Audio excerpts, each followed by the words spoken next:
Peço que abram a palavra de Deus em 1 Timóteo, capítulo de número 6. Farei a leitura dos versos 11 a 16. Estamos caminhando para o fim desta epístola. Até aqui, o Senhor nos abençoou.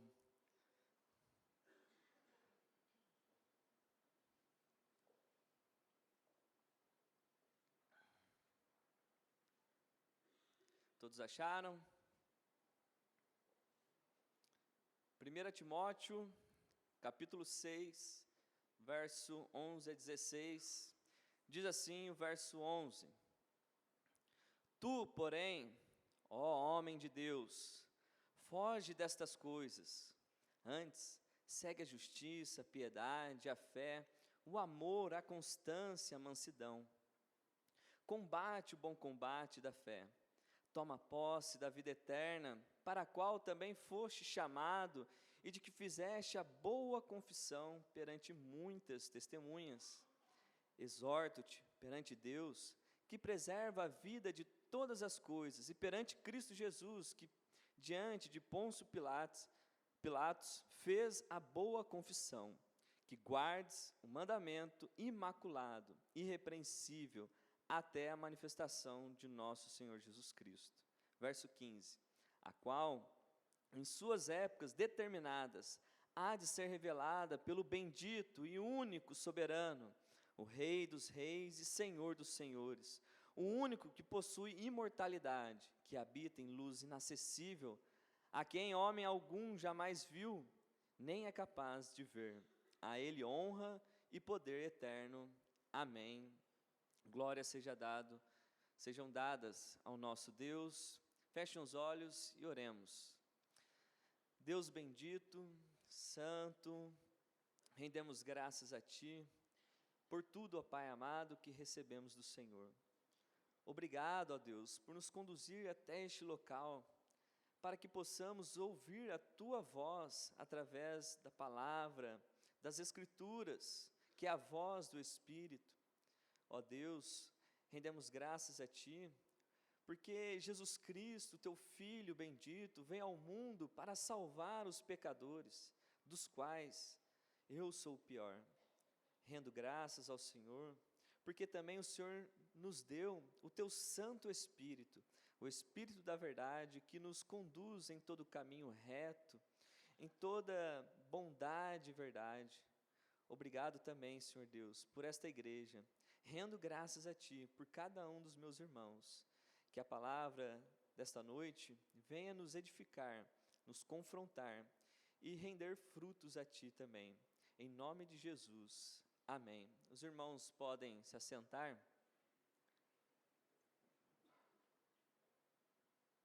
Meus irmãos, dando continuidade à nossa exposição bíblica em 1 Timóteo, gostaria de propor o seguinte tema da exposição de hoje: o bom combate da fé. Vou repetir: o bom combate da fé. E nós veremos, à luz deste texto que acabamos de ler, algumas responsabilidades e compromisso que nós temos com este combate da fé. Então peço que os irmãos acompanhem comigo a leitura do verso 11. Somente a primeira parte deste verso diz assim: Tu, porém, ó homem de Deus, foge destas coisas. O apóstolo Paulo, aqui neste verso, ele estabelece um contraste marcante, e este contraste tem tudo a ver com o que ele disse anteriormente. E nós veremos que a essência, ou aquilo que traz mais força a este contraste, não está na conjunção adversativa que Paulo usa aqui, tu, porém, mas ao chamar Timóteo de homem de Deus. E aqui está a força do contraste que Paulo faz. Isso tem a ver com o que ele disse anteriormente, com respeito aos falsos mestres. Ao contrário dos falsos mestres que ensinavam coisas contrárias à doutrina, palavras que não concordavam com as sãs palavras do nosso Senhor e com o ensinamento segundo a piedade. E além destas coisas, tais homens possuíam a mente perversa e eram privados da verdade e usavam da piedade como fonte de lucro. Foi o que nós vimos na última quinta-feira. Entretanto, Timóteo é chamado de homem de Deus. Paulo, ele usa uma expressão veterotestamentária aqui para se referir a Timóteo. Este título, por exemplo, foi dado a Moisés, a Elias e Eliseu, que também foram chamados de homem de Deus. Homem de Deus é alguém que pertence, que é usado, conduzido por Deus e que cumpre a vontade do Senhor. Homem de Deus é alguém que fala em nome de Deus, que zela pela palavra do Senhor. É por esta razão que Paulo vai dizer para Timóteo: ó homem de Deus, foge destas coisas. Mas, que coisas eram estas que Timóteo deveria fugir? Paulo está mencionando a atitude dos falsos mestres, homens que não eram de Deus, perversos, invejosos, orgulhosos, que possuíam manias por contendas. Em todas essas coisas que envolviam então os falsos mestres, a presunção, a impureza, descontentamento, o amor ao dinheiro, Timóteo deveria fugir. E a ideia de fugir é escapar, buscar segurança por meio de fuga. Permitam-me aqui fazer uma ilustração para que vocês entendam. Imagine que vocês estão passeando em um bosque e de repente quando você olha, você vê um leão bem feroz e ele está prestes a atacar você. Qual seria a sua reação? Certamente você fugiria, correria em um sentido oposto, procuraria um lugar seguro. Agora veja, nada adiantaria fugir sem sabedoria, discernimento. Imagine fugir de um leão e se esconder atrás de um pequeno arbusto. É por isso que Paulo aqui, ele diz para Timóteo: fuja destas coisas, pois certamente essas coisas são fatais em sua vida. É como um leão feroz, ensinos contrários de Cristo, da vida piedosa, um amor ao dinheiro, a falta de contentamento. Alguns foram devorados por este leão e se desviaram da fé. Foge, Timóteo, cuidado, corra. Essas coisas são perigosas. É isto que Paulo está dizendo. Meus irmãos, este verso nos ensina algumas coisas importantes nesta noite.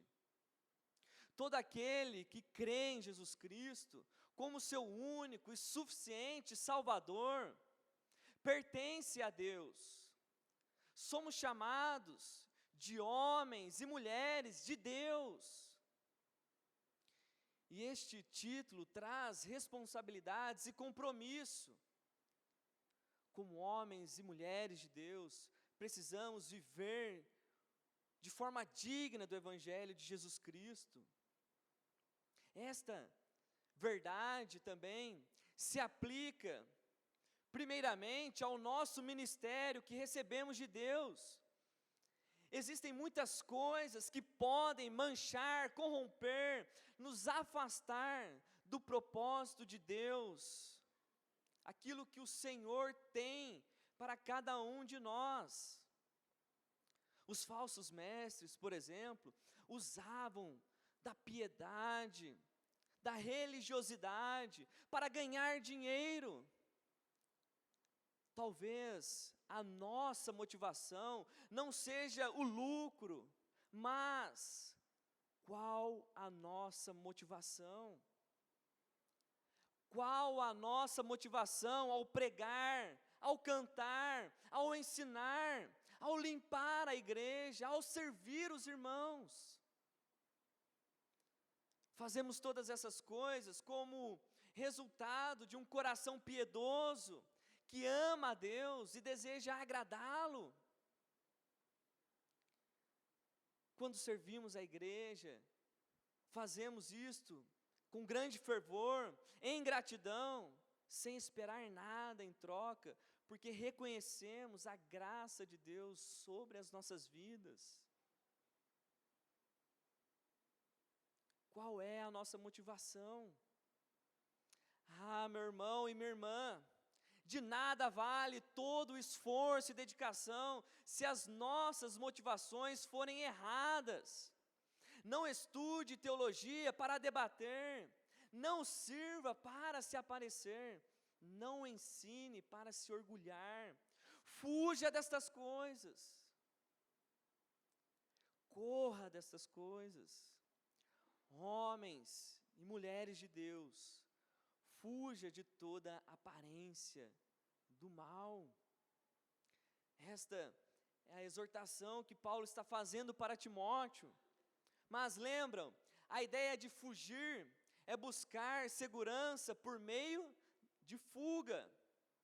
E Paulo não diz somente para Timóteo fugir, mas também apresenta para Timóteo um lugar ou um meio de encontrar segurança ao fugir do perigo. Leia comigo a segunda parte do verso 11, que diz assim: antes, segue a justiça, a piedade, a fé, o amor, a constância, a mansidão.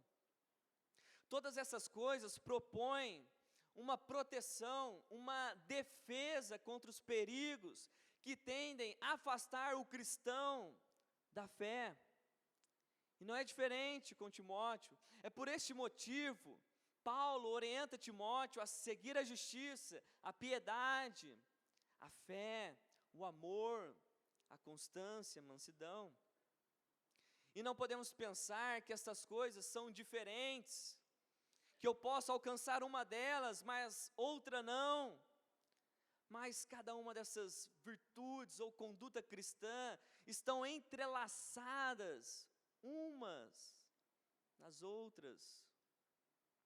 Seguir a justiça é ir atrás daquilo que é fiel, é caminhar ao lado da retidão, é viver em conformidade com aquilo que é justo diante de Deus e dos homens. E o que isso significa na prática? Que todo o nosso modo de pensar e agir deve estar de acordo com a justiça e com a verdade. Timóteo deveria viver de maneira irrepreensível. Lembra, uma das qualidades exigida de um presbítero, daquele que almeja o episcopado, deve ser irrepreensível. Segue a justiça. Uma outra coisa a seguir é a piedade. Já vimos em outros capítulos, no capítulo especificamente 4 de 1 Timóteo, verso 7, que a piedade é algo a ser exercitado. E aqui no nosso texto, a piedade é algo a ser seguido. E a ideia de estar seguindo algo não é somente alguém que está indo atrás, acompanhando, mas é estar se conformando, estar se modelando imitando. A piedade se refere à devoção, uma entrega total, sincera diante de Deus.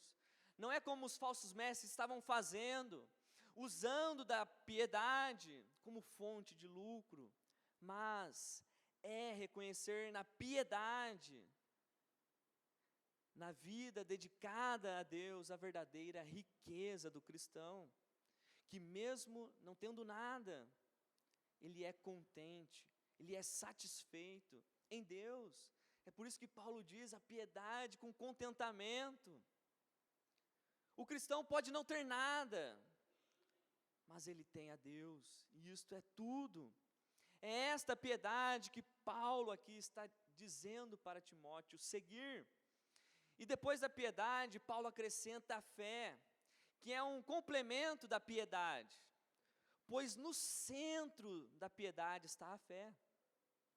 E fé não é somente confessar publicamente aquilo que se conhece a respeito de Deus, porque Paulo, em outra epístola pastoral, quando ele escreve a Tito, no capítulo 1, verso 16, Paulo diz que os falsos mestres, eles professavam publicamente a ideia de que eles falavam nas praças, que conheciam a Deus. Mas Paulo diz que as suas ações, as suas obras dos falsos mestres, negavam tudo aquilo que eles professavam conhecer a respeito de Deus. E é por isso que Deus tinha estes homens como abomináveis, detestáveis. E é interessante que na epístola de Paulo a Tito, a fé saudável, ela está de acordo com a sã doutrina e com uma vida de piedade. E aqui também em 1 Timóteo não é diferente, porque a fé, ela vem acompanhada da justiça, da piedade, do amor, da constância e mansidão. O que implica, meus irmãos, em um testemunho cristão.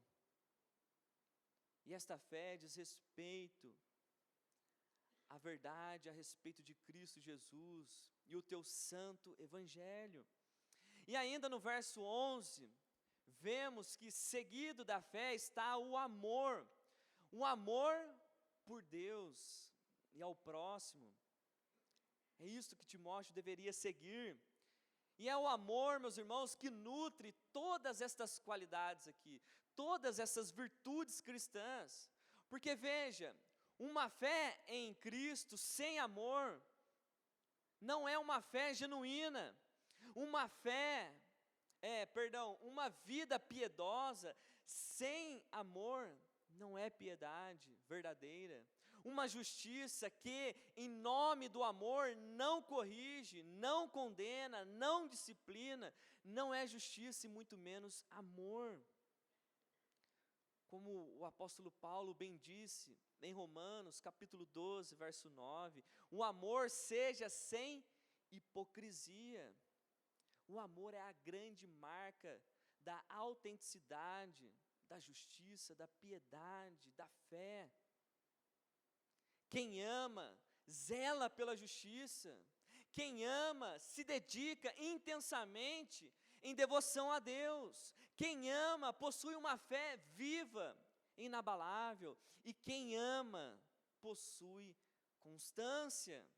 É o que vem a seguir.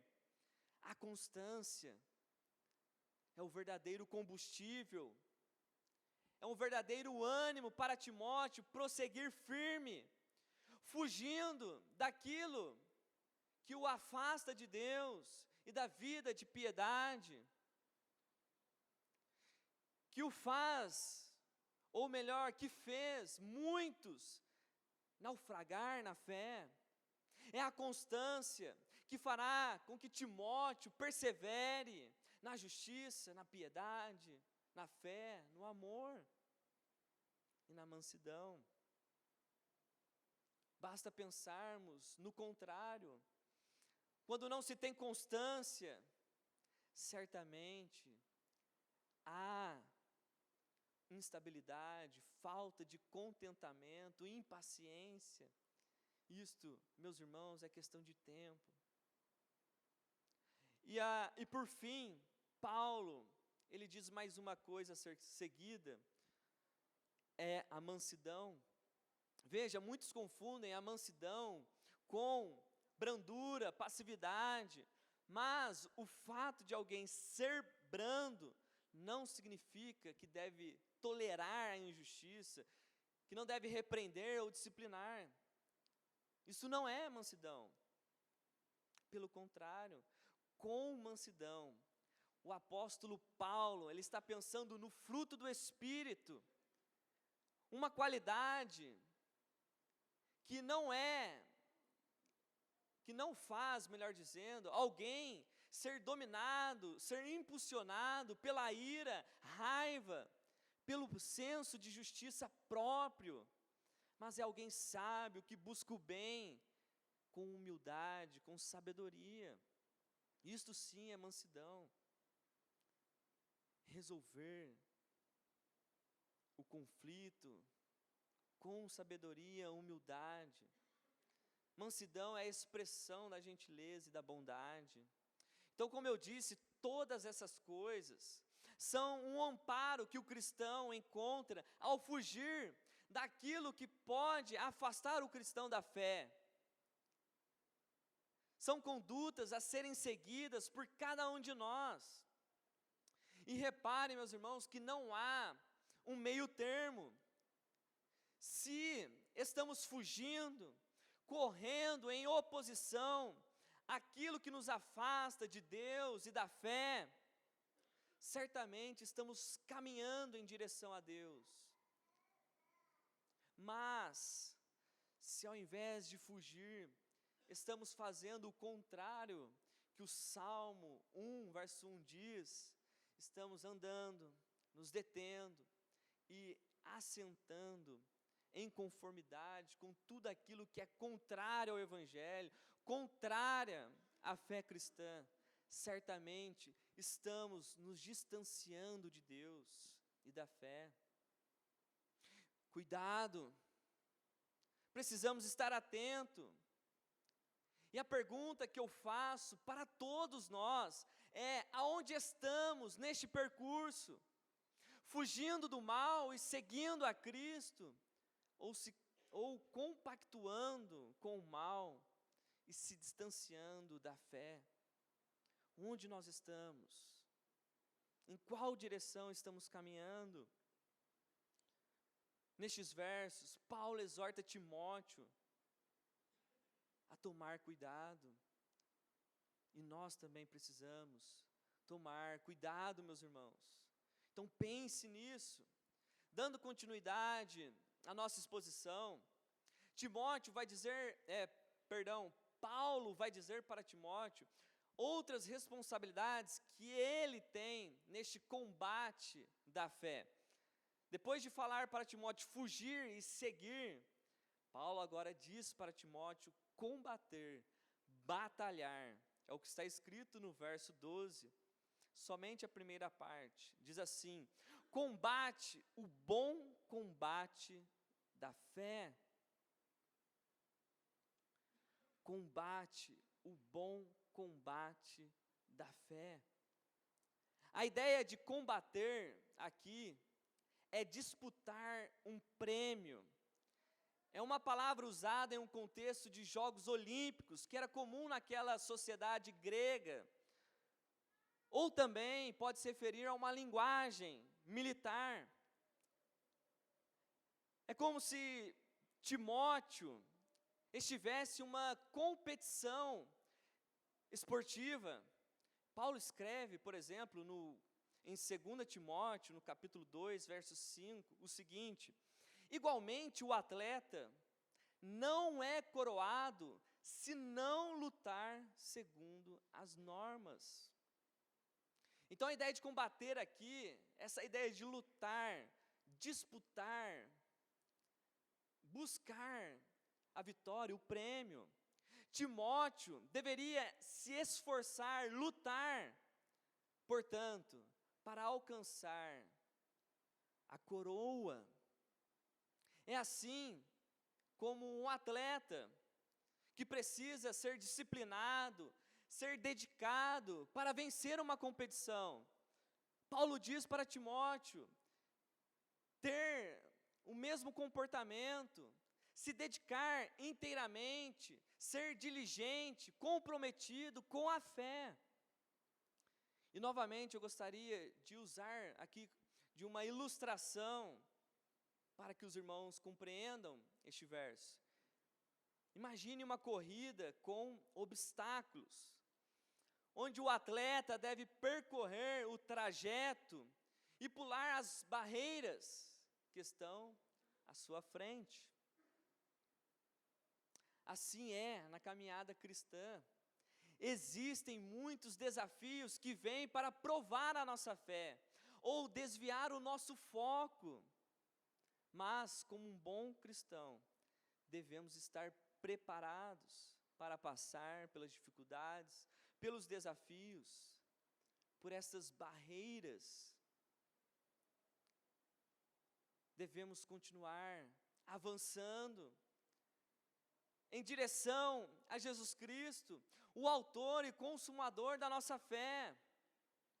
É isto que Paulo está dizendo para Timóteo, e ficará mais claro na medida que expormos estes versos. Mas, enquanto isso, existe ainda neste verso, o verso 12, uma outra preocupação com o apóstolo Paulo. E essa preocupação não é somente com a fé de Timóteo, mas também com o evangelho, com a doutrina. Lembra, Paulo disse nos capítulos anteriores, que Timóteo deveria cuidar de si mesmo e também da doutrina. E isto envolve guardar os fundamentos da fé, preservar a igreja dos falsos ensinos. Este é o sentido de combater o bom combate da fé. Meus irmãos, esta ordem também compete a cada um de nós. Todo aquele que faz a boa confissão deve combater o bom combate da fé. Enquanto estamos neste mundo, muitas são as dificuldades, muitos são os desafios, mas devemos lutar até o fim. Embora muitas vezes parece que estamos em uma corrida sem fim, e às vezes sentimos um cansaço, um desânimo, e a nossa fé parece que vai esmurecer. Mas, como vimos e aprendemos, há uma esperança. Não estamos correndo sem rumo, estamos batalhando pela fé. Existe sim uma linha de chegada, e é por isso que devemos perseverar, continuar a seguir a justiça, a piedade, a fé, o amor, a constância, a mansidão, pois no fim de todas essas coisas há uma coroa reservada. E desta forma Paulo exorta Timóteo, e é desta forma que nós devemos exortar uns aos outros. Mas ainda existe uma outra implicação quanto ao nosso dever com a verdade. Meus irmãos, durante a história da igreja, muitos homens e mulheres defenderam a fé até a última gota do próprio sangue. Se hoje o evangelho chegou até nós, é porque pessoas batalharam o bom combate da fé. É como uma corrida de revezamento, onde cada corredor, na medida que completa um ciclo, passa adiante o bastão, para que o próximo corredor vá adiante e conclua a prova. Nós recebemos o bastão da verdade, cabe a nós seguir adiante, levar às próximas gerações Mas como temos passado a fé que foi entregue a nós? Como os nossos filhos receberão esta fé que foi entregue a nós, imaculada, pura? Como eu e você tem trabalhado para que isso aconteça de forma fiel, sem acrescentar e sem omitir nenhuma verdade, guardando a pureza desta fé. Esta é uma responsabilidade de todos nós, meus irmãos, de todo aquele que fez a boa confissão, que creu em Jesus Cristo. Portanto, não devemos terceirizar esta responsabilidade a outros, à igreja. Cabe a cada um de nós a passar adiante esta fé que foi entregue a nós. Dando continuidade à nossa exposição, leia comigo o restante do verso 12, e entenderemos ainda mais a ideia de combate aqui. Diz assim, verso 12: toma posse da vida eterna, para a qual também foste chamado, e de que fizeste a boa confissão perante muitas testemunhas. A ideia de tomar posse da vida eterna não é buscar a salvação pelo próprio esforço, com as próprias mãos. Não se refere também a determinismo, eu determino ter a vida eterna. Não é isto, tomar posse. Não é esta a ideia. Não é isso que passa na mente do apóstolo Paulo. Como já sabemos, logo no início desta epístola, Paulo diz que a salvação pertence a Deus. Isso está no capítulo 1, verso 1. Deus, o nosso Salvador. Mas como então entender essa expressão, tome posse da vida eterna? De acordo com o contexto, Paulo está pensando no combate da fé que ele havia dito. A ideia de tomar posse da vida eterna é receber o grande prêmio. Paulo escreve em 2 Timóteo, capítulo 4, verso 7, diz assim: combati o bom combate. Lembra, é isso que ele está exortando Timóteo, combate o bom combate da fé. E Paulo, já experiente, mais velho, próximo da morte, ele diz: combati o bom combate, completei a carreira, guardei a fé. Já agora a coroa da justiça me está guardada, a qual o Senhor, reto juiz, me dará naquele dia. E não somente a mim, mas também a todos quantos amam a sua vinda. Após ter a convicção que a hora da sua morte estava chegando, e sabendo que realizou o seu ministério de forma fiel, Paulo, ele está dizendo que a sua carreira foi completada e que a coroa da justiça está guardada, é certa. É como um atleta que conclui uma prova e recebe no fim o prêmio, a coroa de louros, como nos Jogos Olímpicos. Desta forma, Paulo diz para Timóteo: tome posse da vida eterna. A vida eterna é uma coroa a ser recebida quando concluirmos a nossa caminhada, a nossa carreira neste mundo.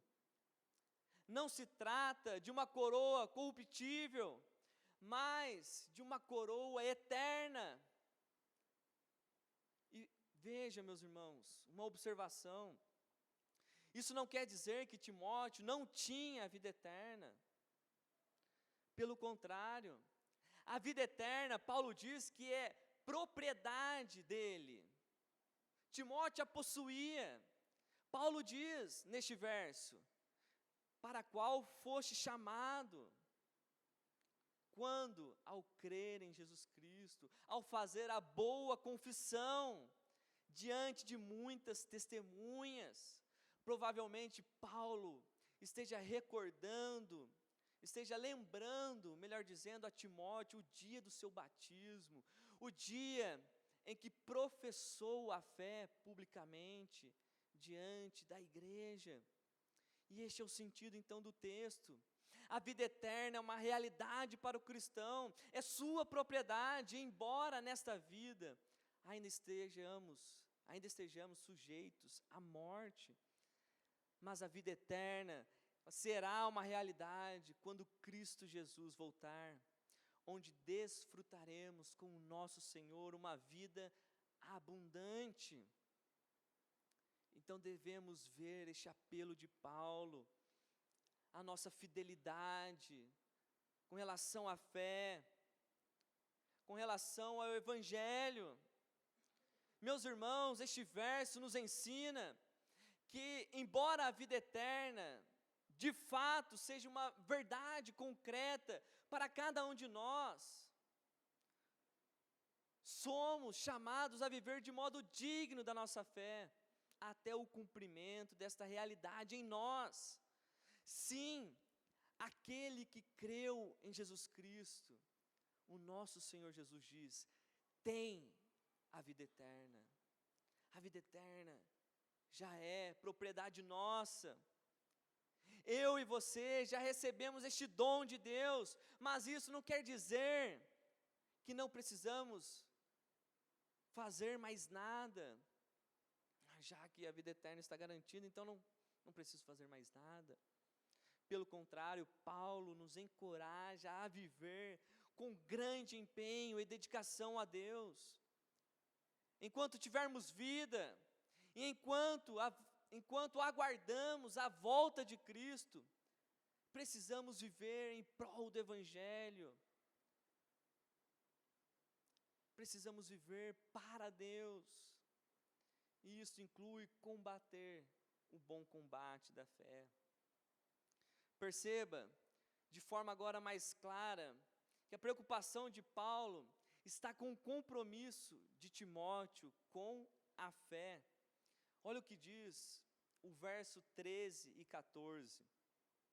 Exorto-te perante Deus, que preserva a vida de todas as coisas, e perante Cristo Jesus, que diante de Pôncio Pilatos fez a boa confissão, que guardes o mandato imaculado, irrepreensível, até a manifestação de nosso Senhor Jesus Cristo.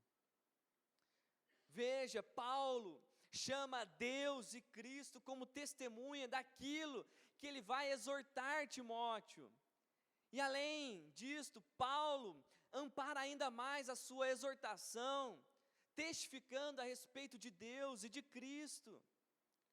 O objetivo é encorajar ainda mais Timóteo nesta missão de guardar um mandato imaculado, irrepreensível. E o apelo de Paulo, primeiramente, é a Deus, a autoridade de Deus. Deus é aquele que preserva a vida de todas as coisas. Ele é soberano sobre tudo e sobre todos. É Ele quem dá a vida. A vida está nas mãos de Deus. Portanto, com este encorajamento, Timóteo, mesmo diante das perseguições, das dificuldades, ou até mesmo em um futuro risco de vida, deveria olhar para esta afirmação e encontrar consolo. Deus é aquele que preserva a vida de todos. E o outro encorajamento que Paulo faz em sua exortação a Timóteo é tomando Cristo como exemplo. Paulo diz que Cristo, ele diante de Pôncio Pilatos fez a boa confissão. Cristo foi fiel ao seu chamado até o fim.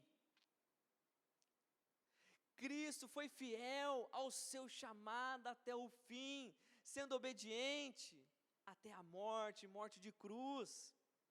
Mesmo diante de Pôncio Pilatos, uma autoridade local ali, Cristo não negou a verdade para ser solto, para ser livre da morte, mas fez a boa confissão.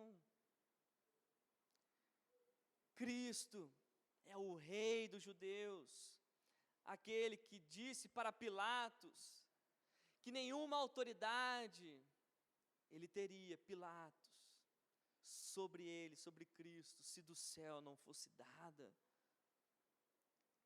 Cristo, ele disse para Pilatos que ele veio ao mundo para testemunhar da verdade.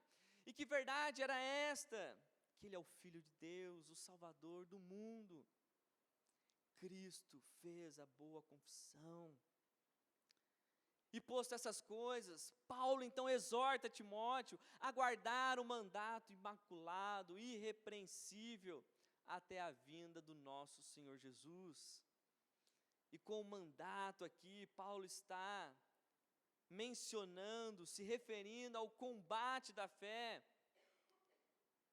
E se pudéssemos aqui expandir o que se refere a este combate da fé, envolve a fé de Timóteo, a sua confissão e o seu ministério de anunciar a Jesus Cristo, anunciar a fé. Em outras palavras, Paulo está então dizendo para Timóteo: mantenha o seu chamado, este mandato santo, irrepreensível, sem culpa. Foge daquelas coisas que querem te afastar de Deus. Siga a justiça, o amor, a fé, a piedade, mansidão e também a constância. Lute pela fé, lute até que Cristo volte. Mas e quanto a nós? O que este verso tem a nos ensinar? Primeiramente, devemos pensar o que causa em nós saber quem é Deus e o que Cristo fez por amor a nós. O que causa em nós saber quem é Deus e o que Cristo fez por amor a nós. Meus irmãos, por amor a nós, Cristo manteve a boa confissão diante de Pôncio Pilatos, sendo condenado à morte de cruz. Mas e nós? Mantemos a boa confissão por amor a Cristo, mantemos a boa confissão diante do mundo, dos nossos amigos do trabalho, dos nossos amigos da escola, da faculdade, ou por pouca coisa negamos a Cristo. Cristo é um bom exemplo de combater o bom combate da fé, pois Cristo fez isso desde o momento em que se encarnou, e que tenhamos o mesmo sentimento, e estejamos prontos para morrer, ao invés de negar a Cristo e viver rumo à morte eterna. Que a verdade a respeito de Deus, aquele que sustenta a vida de todas as coisas, e de Jesus Cristo, nos impulsione a guardar o mandato imaculado e irrepreensível. E para concluir o nosso texto, peço que os irmãos acompanhem comigo a leitura dos versos 15 e 16, que diz assim: a qual, se referindo à manifestação do nosso Senhor Jesus Cristo, em suas épocas determinadas, há de ser revelada pelo bendito e único soberano, o Rei dos reis e Senhor dos senhores, o único que possui imortalidade, que habita em luz inacessível, a quem homem algum jamais viu, nem é capaz de ver. A Ele honra e poder eterno. Amém. Este combate da fé visa até o dia em que Cristo voltar, ou até o dia da nossa morte. E quanto à manifestação do nosso Senhor Jesus Cristo, a sua segunda vinda, Paulo, ele deixa claro que é um evento certo, já determinado. Isso deve causar em nós temor, porque embora não saibamos o dia, nem a hora, nem a época, mas é uma certeza que Jesus Cristo, ele voltará em grande poder e glória. E é o próprio Deus que mantém oculto esta vinda, mas que Ele, o próprio Deus, revelará um dia. Este dia já está determinado. Assim, meus irmãos, como a primeira vinda do nosso Senhor Jesus Cristo já estava determinada, pois Cristo Jesus veio na plenitude dos tempos. A segunda vinda de Cristo não é algo duvidoso, mas certamente acontecerá. Está determinado o dia exato que o nosso Senhor voltará. Deus tem nas mãos o dia certo para isso acontecer. E Paulo diz,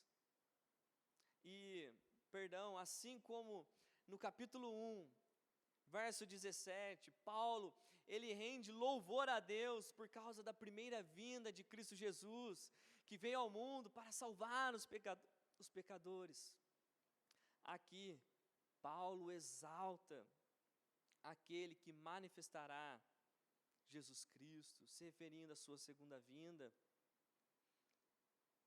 Interessante, são dois louvores, duas doxologias. Uma, Paulo exalta a Deus, engrandece a Deus por causa da primeira vinda de Cristo. E a segunda, por causa do dia determinado por Deus, de quando Cristo voltar. Paulo diz, Ele é bendito e único soberano. Bendito porque Deus, Ele é abençoado em si mesmo, e é de Deus que procede todas as fontes de bênçãos. Ele é abençoado em si mesmo, por conta da sua essência, pois o Pai, o Filho e o Espírito Santo é um único Deus, e há prazer, deleite, amor e bênção sem fim entre as pessoas da Trindade. E louvado seja Deus por isso, porque Deus não precisa de nós para ser amado, para ter prazer, felicidade, bem-aventurança. Ele desfruta destas coisas em si mesmo, por causa do Pai, do Filho e do Espírito Santo. Deus é o único soberano, aquele que preserva a vida de todas as coisas. Foi o que Paulo disse, aquele que não somente preserva a vida de todas as coisas, mas que também governa sobre tudo e sobre todos. É por isso que Deus é o Rei dos reis e Senhor dos senhores. Ele também é o único que possui imortalidade. Ou seja, a morte não pode o deter. Ele reina também sobre a morte. E é interessante, meus irmãos, que esta qualidade Deus também concede a nós com a vida eterna, adquirida através do Evangelho, através daquele que tem poder sobre a morte, e Ele concede a nós um dia também desfrutar desta imortalidade. Um dia teremos a vida eterna. Mas Deus, Ele tem a imortalidade por excelência. Ele reina sobre a morte. A morte não tem domínio sobre Ele.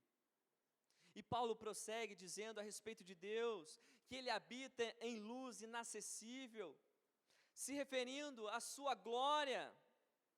E tamanha é a glória e a majestade de Deus. Podemos lembrar do fato que Isaías relata em seu livro no capítulo 6, onde os anjos que adoram em torno do trono de Deus cobrem o rosto para não ver a glória de Deus. É por isso que Paulo também diz que homem algum jamais viu. É uma luz superior à glória do sol, ao brilho do sol. Nenhum homem é capaz de ver. E é por isso que a Ele toda a honra e poder eterno. Amém. Meus irmãos, a segunda vinda de Cristo não é uma história, não é um fato duvidoso, mas é uma verdade.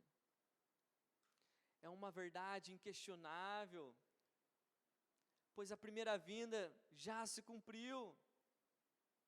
Cristo Jesus, Ele veio a este mundo, e Ele mesmo disse que voltará. Mas quanto à vinda de Cristo, nós não sabemos o dia, mas Paulo diz que já está determinado por Deus. Aquele que é bendito, Rei dos reis e Senhor dos senhores. Independente de como estiver o mundo, de como estiver os reinos e os governantes, Cristo, Ele voltará, Ele reinará. Isto é uma verdade, e precisamos receber o texto bíblico com fé. Não é uma história, não é uma fábula, é uma verdade a ser crida, recebida com fé. Cristo Jesus voltará. Devemos ansiar por esse dia,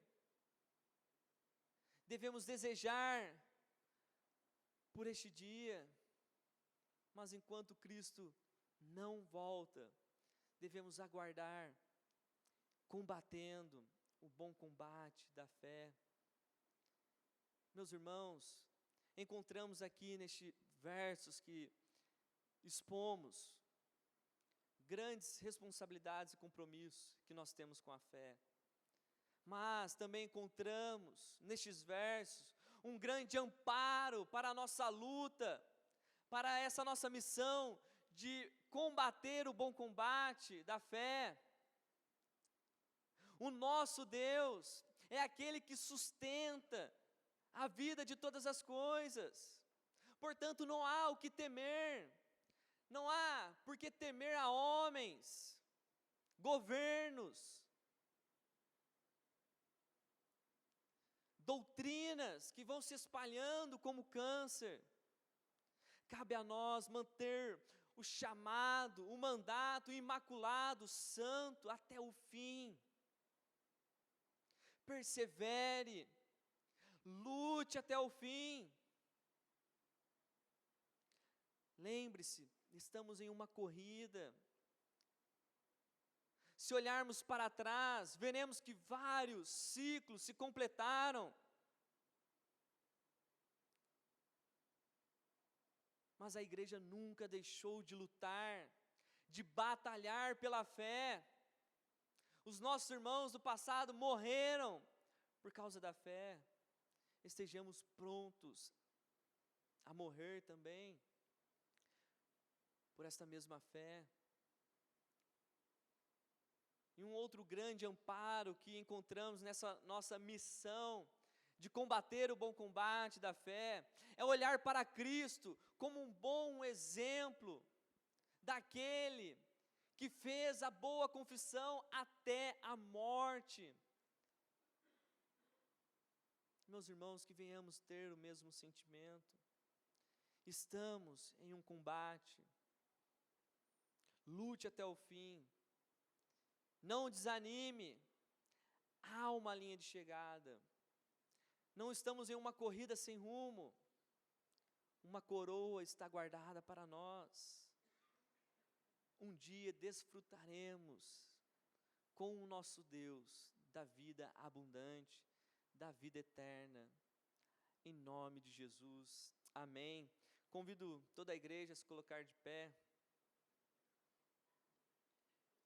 Gostaria de chamar aqui o pastor Danilo para agradecer a Deus e nos despedir em paz. Boa noite, meus irmãos, graça e paz. Como é bom ouvir a Sagrada Escritura sendo exposta e aumentar a nossa percepção de que nós estamos numa guerra, né, irmãos? Estamos numa luta diante de grandes inimigos, o mundo, a carne, o diabo. Que o Senhor nos dê a graça de combater esse bom combate e, assim como Paulo, completar a carreira e guardar a fé. São muitos os desafios da vida cristã, mas nós temos a Escritura, nós temos o Espírito, e como nós ouvimos, nós temos o testemunho do nosso próprio Senhor, que foi fiel até o fim. E que essa seja uma verdade na sua vida e na minha vida, para a glória de Deus. Vamos orar? Senhor, muito obrigado pela Tua palavra que foi pregada nesta noite. Obrigado, porque como nós ouvimos, é uma palavra viva, a espada do Espírito, e o meio pelo qual o Senhor age no meio da Tua igreja, o meio pelo qual o Senhor edifica as nossas vidas, uma palavra viva, verdadeira, cheia de graça e de verdade. Senhor, como nós ouvimos e cremos, não é uma história qualquer, não é um mito, mas é uma promessa. Tudo que o Senhor falou e prometeu já se cumpriu, e ainda aquilo que se cumprirá, nós aguardamos com confiança, porque o Senhor não mente, porque o Senhor é fiel a si mesmo, porque o Senhor faz aquilo que o Senhor prometeu, e por isso nós confiamos que o Senhor voltará, o nosso Senhor Jesus Cristo voltará para nos resgatar, para completar, ó Pai, essa carreira que está designada a se cumprir nas nossas vidas. E enquanto aqui estivermos, Senhor, que possamos lutar esse bom combate contra os nossos maiores inimigos, contra também os apóstatas, aqueles mentirosos desse mundo, guardando o Evangelho, guardando a sã doutrina, para que o Senhor seja glorificado por meio de nós. Obrigado pela vida de cada um dos meus irmãos aqui, obrigado pelas suas famílias aqui representadas, que o Senhor continue nos abençoando, nos dando a sua graça ao longo dessa semana. É a nossa oração, agradecidos em nome de Jesus, o nosso Senhor. Amém.